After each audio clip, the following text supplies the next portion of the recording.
Salam sejahtera Malaysia, denyut nadi suara rakyat bergema di channel ini. Jangan lupa tekan butang subscribe, like dan share. Malaysia kita punya, cintai Malaysiaku, kita jaga kita.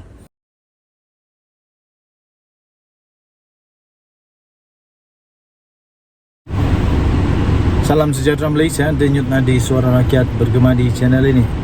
Berita terbaru, perkembangan terbaru berkaitan dengan menantu Muhyiddin Yassin yang dicari, sedang diburu oleh ASPRM berkenaan dengan kes penyelewengan rasuah salah guna kuasa untuk dana jana wibawa.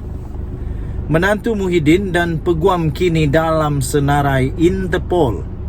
Di dalam satu kenyataan yang dilihat oleh utusan Malaysia daripada bahagian komunikasi strategik ASPRM, kenyataan media, Suruhanjaya Pencegahan Rasuah Malaysia ASPRM sedang mengesan Muhammad Adlan Mansur Saad untuk membantu siasatan.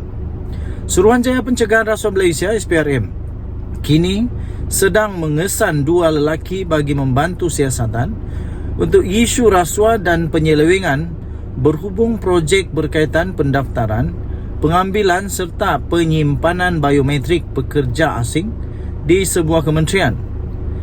Pelbagai usaha telah dilakukan oleh SPRM, termasuklah berhubung terus dengan kedua-dua penama dan peguam masing-masing.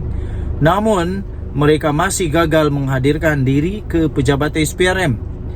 Individu pertama iaitu Muhammad Adlan bin Berhan, 48 tahun, mempunyai alamat terakhir di Lot 65 Sunway Kiara Hill, Jalan 32/70A, Desa Sri Hartama, Kuala Lumpur. Manakala individu kedua iaitu Mansur bin Saad, 69 tahun pula, beralamat terakhir di 5 Jalan SS19/1C Subang Jaya, Selangor.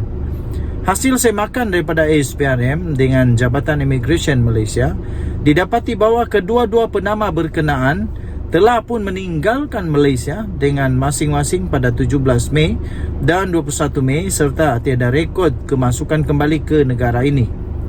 Sehubungan daripada itu, orang ramai yang mengenali atau mempunyai maklumat mengenai individu terbabit diminta untuk menghubungi pegawai penyiasat iaitu Nur Muhammad Amin bin Jamaluddin di talian-talian yang disediakan atau email terus ke email yang disediakan.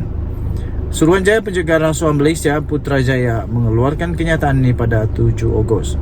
Menantu Tan Sri Muhyiddin Yassin dan seorang peguam disahkan telah disenaraikan sebagai individu yang dikehendaki selepas mereka dikenakan notis merah oleh Polis Antarabangsa atau Interpol.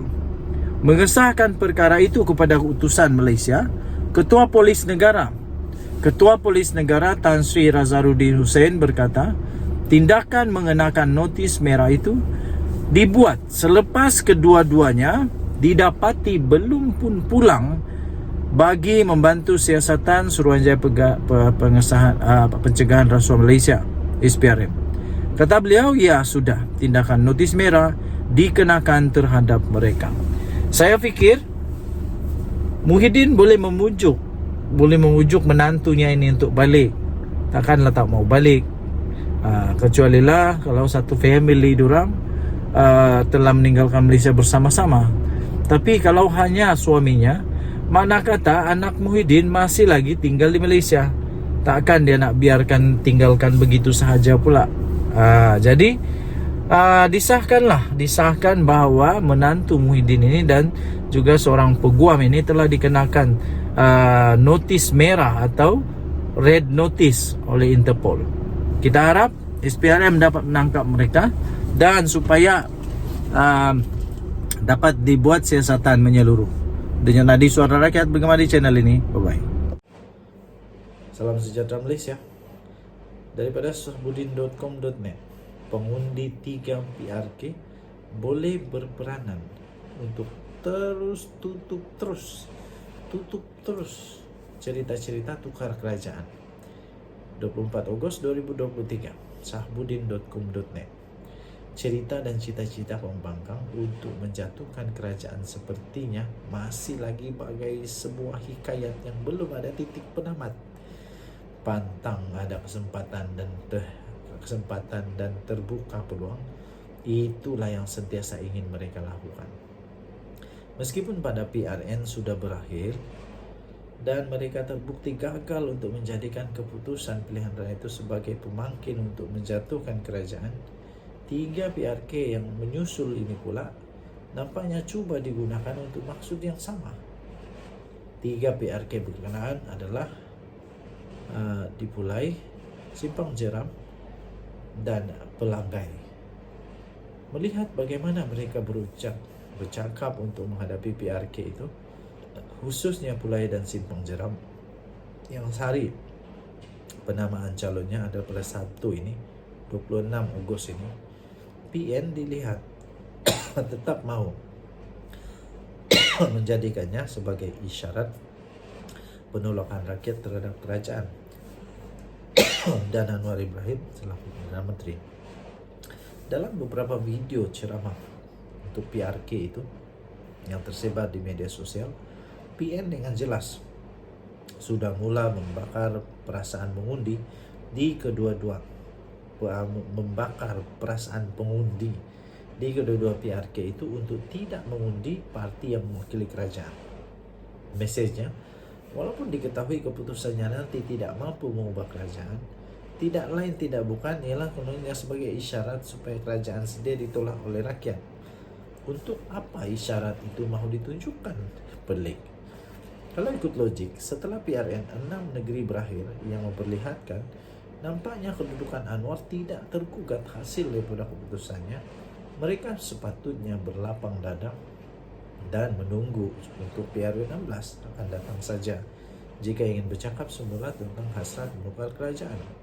Ini tidak, masih lagi tak habis-habis nak menjatuhkan kerajaan. Begitu juga dengan PRK Pelanggai yang akan diadakan selepas Pulai dan Simpang Jeram. Oleh kerana di situ nanti UMNO yang akan bertanding, sekali lagi ia mahu digunakan sebagai medan untuk menunjukkan orang Melayu tidak menyokong parti itu. Seharusnya PN dalam hal ini mesti menunjukkan jiwa besar dan bersama-sama dengan kerajaan membina semula kerajaan ini, khususnya dalam hal berkaitan pemulihan ekonomi dan memberi kesejahteraan kepada rakyat.